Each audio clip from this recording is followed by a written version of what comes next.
एक शब्द है जो हमें कभी कभी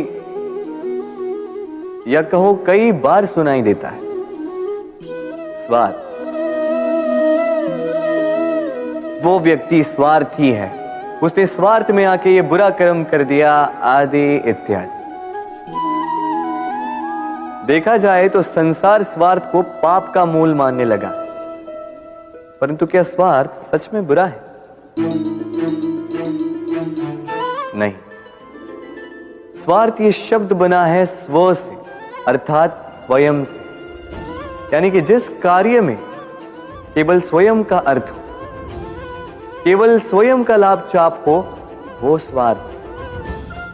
अब प्रश्न ये उठता है कि आपका स्व क्या है? यदि आपके स्व में केवल आप हैं तो आप अवश्य स्वार्थी हैं। यदि आपके स्व में परिवार सम्मिलित है तो आप परिवार्थी हैं।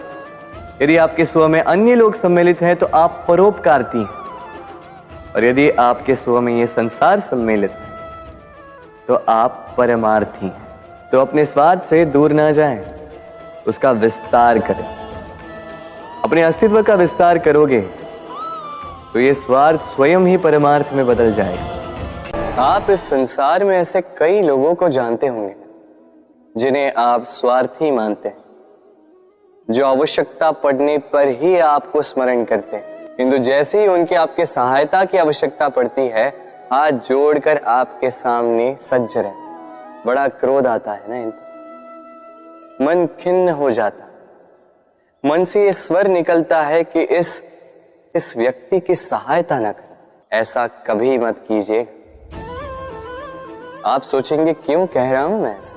स्मरण रखिएगा, दीपक का स्मरण व्यक्ति केवल तभी करता है जब अंधकार गहरा हो जाता है। उसे स्वार्थी मानकर स्वयं व्याकुल ना हो, स्वयं को दीपक मानकर आनंदित होइए। भाग्यवान समझिए खुद को कि आप इस संसार में किसी की सहायता करने योग्य हैं। किसी के स्वार्थी होने से स्वयं का दृष्टिकोण न बदले। बस ये दृष्टि रखिए स्वयं के परमार्थ पर। मन प्रसन्न होकर बोले, राधे राधे।